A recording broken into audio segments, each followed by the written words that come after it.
The Blockbuster IPO is back. Companies like Arm and Instacart that are already established, important players in the American economy, they were uninvestable for the ordinary investor until now. But if history is any guide, they might want to proceed with caution. This week on Tech Check, why retail investors should beware the Blockbuster IPO. Instacart is a household name. It launched more than a decade ago, and it brought grocery shopping online. Arm designs the chips that power 99% of all smartphones. So it's tempting to finally own a piece of them. But the Blockbuster IPOs of the last few years suggest that buying on IPO day has turned out to be terrible timing. Airbnb, Snowflake, DoorDash, Toast, Coupang, UiPath, Rivian, those are 7 of the biggest IPOs of the last few years. The retail investors that jumped to own a piece of them on IPO day, they have all lost money. In fact, if they had just bought the S&P that day, they would have seen dramatically better returns. Even for the so-called smart money, the connected institutional investors that bought shares at the IPO price and got into the underwriters' books for a coveted allotment of shares, 5 out of the 7 listings have been losses for them.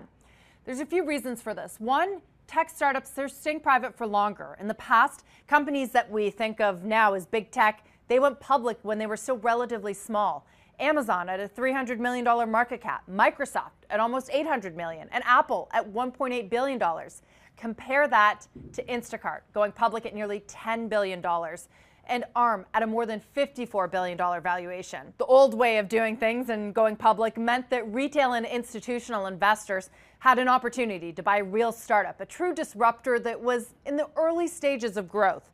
But over the last decade, as interest rates approached zero, venture capital, private equity, sovereign wealth funds, they had the means to essentially throw money at modern tech startups, boosting valuations and, in many cases, pushing out profitability. By the time these companies hit public markets, they were mature, their best growth days already behind them, and retail investors were left picking at the scraps. Billionaire investor Ken Griffin says that because of these market conditions, there are even fewer scraps to pick through. I think this is a tragic mistake that we're making on behalf of American investors, because for the average family, they don't have a chance to invest in the startups or the mid-sized companies that become the Apples of today. I mean, people forget Apple went public at a very modest valuation.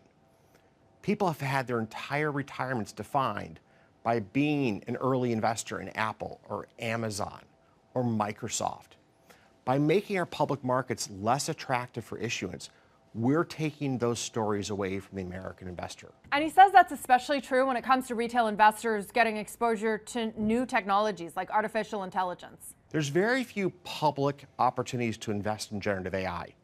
In fact, this is one of the challenges that we have today in our public capital markets, is there are fewer companies that are publicly traded today than 20 years ago. There's roughly 1,200 unicorns, according to CNBC. Those are companies that would usually have been public companies. They're not today. Some of this has been the backdrop. It's been a harder environment to go public. But some of this is the backdrop that we've made it less attractive to be public. Low interest rates over the last decade have also delayed IPOs by flooding the private markets with money. SoftBank, Andreessen Horowitz, Tiger Global, they had billions of dollars to offer at favorable terms, so why go public at all?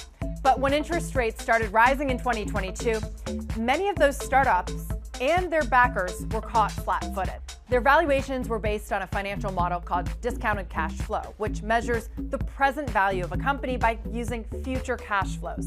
That lets a startup that isn't profitable still get a juiced-up valuation based on projections of how much it will generate in the future. But when interest rates climb, cash now is worth more than potential cash in the future, and the model falls apart. All of those growth startups pitching future earnings, they had to scramble to reprioritize profits that they could point to right now.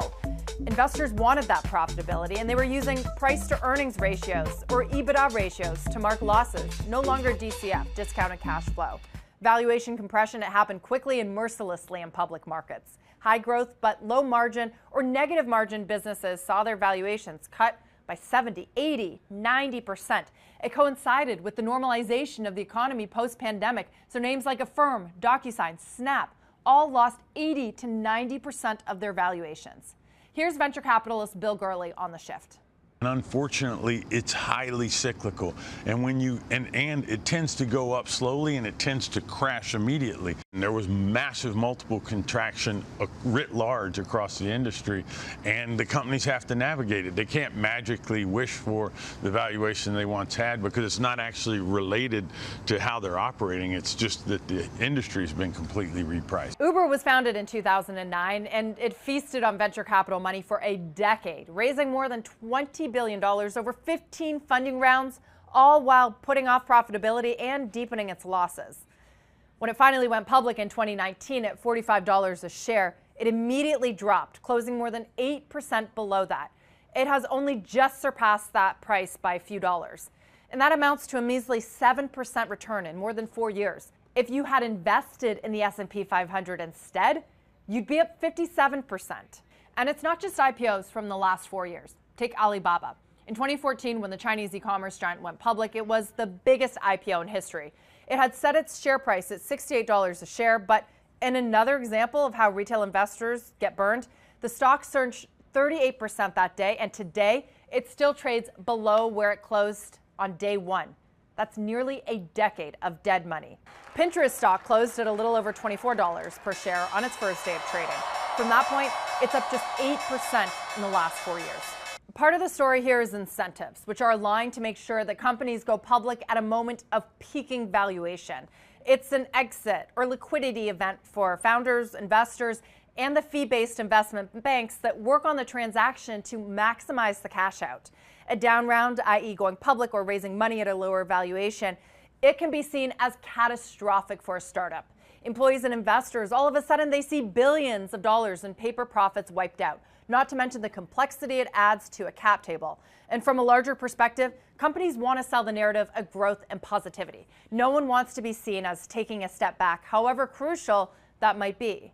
It's very difficult because these private company capitalization charts have stacks and stacks of liquidation preference, and it's when you have that acute of a correction, it's very hard to make this transition. And that's one of the reasons why the IPO market's been slow to get going, because people have to come to terms with all these things. Another reason for the disparity. Companies, they tend to take advantage of peak hype in their industries. Rivian, for example, was not only wrapped up in the excitement over electric vehicles, but it had two established companies, Ford and Amazon, buying in at the listing and drumming up more excitement. ARM is now hoping to cash in on the latest hype cycle, generative AI. It's like we had this wild party, and there was this massive correction, and the party ended, except this one group of people kept partying, which is the AI companies. And the rounds that are being done in AI are very reminiscent of 3 or 4 years ago. And there's a lot to be excited about, so I kind of partially understand what's happening, but it also puts a lot of risk. One of those risks might be an overly stretched valuation. Fully diluted, ARM's market cap at listing was $54.5 billion, which means ARM carries a price to earnings multiple of about 104.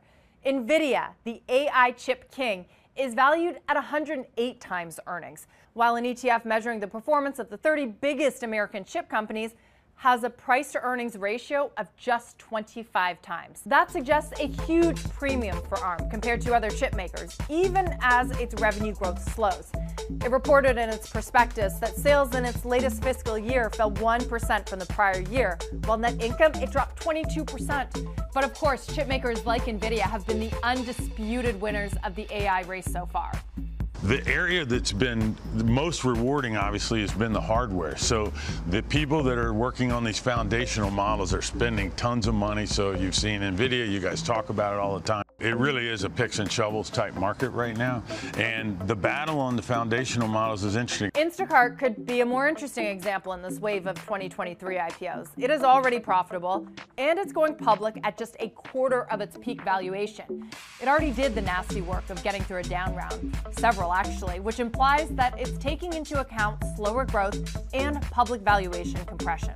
Instacart's not going public at its peak valuation. Expectations have come down. Hype has dissipated. So, is this the model? Or will investors still be holding the bag in 2033? We'll see.